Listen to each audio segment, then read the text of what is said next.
का सारांश लिखिए। ये 5 नंबर का भैया क्वेश्चन है और 80 शब्द में है।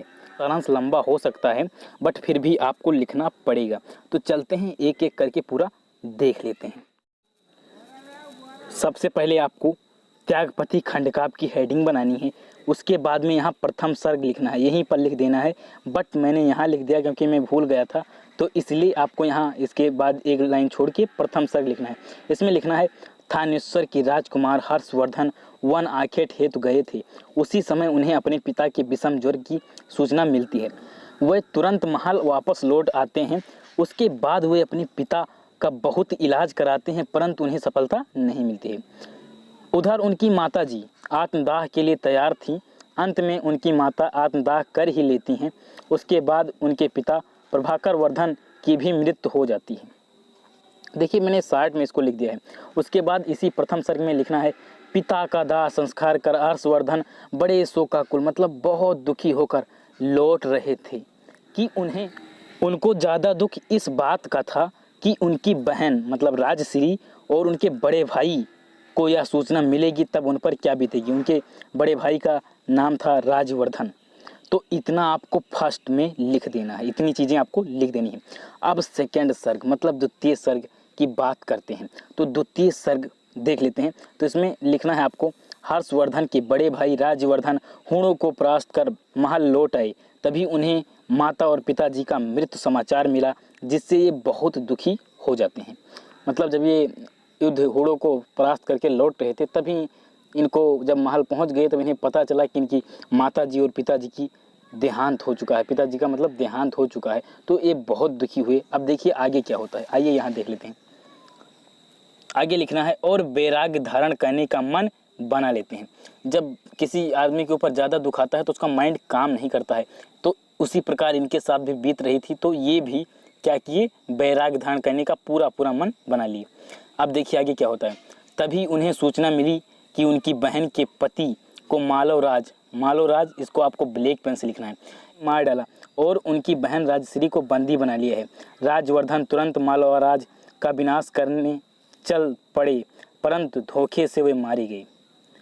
यह खबर सुनकर हर्षवर्धन मालोराज का विनाश करने निकल पड़े।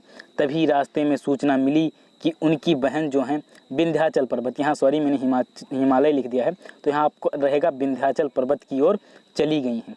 उसके बाद में लिखना है, हर्षवर्धन तुरंत अपनी बहन को खोजने चले गए और दिवाकर मित्र के जरिए अपनी बहन को आत्मदाह करने से बचा लिया।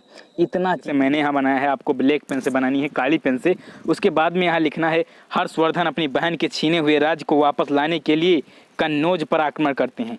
मैंने जितने भी चीज़ें ब्लैक पेन से लिखी है मतलब वो इम्पोर्टेंट है, आपको भी ब्लैक पेन से ही आपके बोर्ड एग्जाम में लिखनी है, ना कि किसी और पेन से लिखनी है। तो प्लीज़ इसे ब्लैक पेन से आप लिख देना। कन्नौज पर आक्रमण कर देते हैं, इतना लिखने के बाद में अंत में लिखना है, फिर लिखना है, अंत में मालवराज कन्नौज छोड़कर भाग जाता है। तो देखिए यहाँ कहीं कहीं किसी किताबों में मालवा राज दिया गया है और कहीं कहीं मालवराज, तो दोनों सही है। तो आप मालवा राज लिख सकते हैं, मालवराज, दोनों में से कोई भी लिख देना।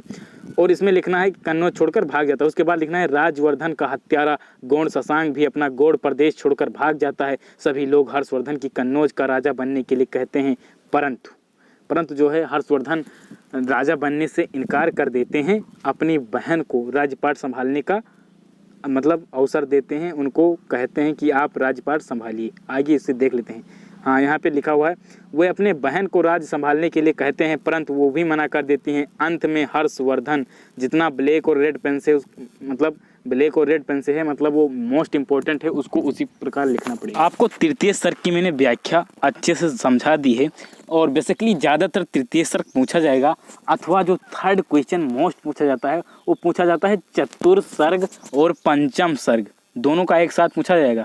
चतुर्थ सर्ग और पंचम सर्ग की व्याख्या कीजिए।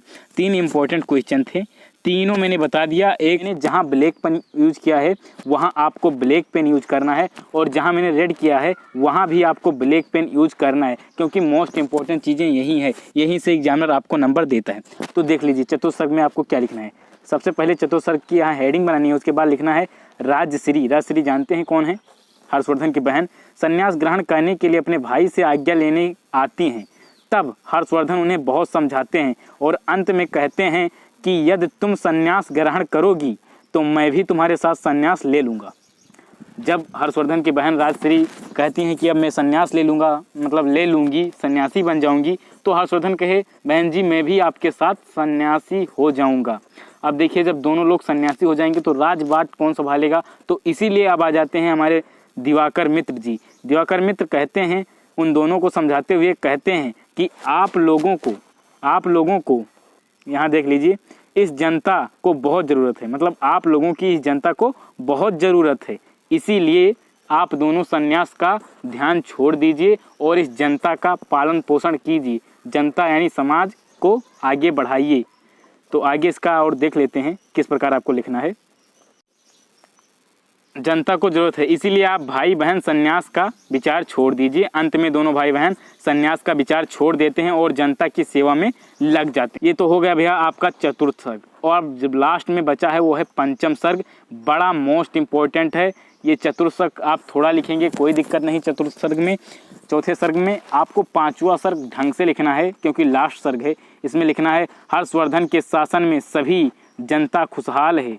हर्षवर्धन के शासन में सभी जनता बहुत खुशहाल है। उनकी बहन भी अपने भाई और जनता को देखकर बहुत प्रसन्न रहती हैं। एक बार हर्षवर्धन अपना सब कुछ जान कहने की घोषणा करते हैं तो फिर इसको, ये जो चीज़ है इसको आपको ब्लैक पेन से लिखना है। यहाँ भैया देख लीजिए कोटेशन इसे बोलते हैं। कोटेशन में हमेशा यूज करूँगा कोटेशन वर्ड, तो जान लीजिए इसे कोटेशन बोलते हैं।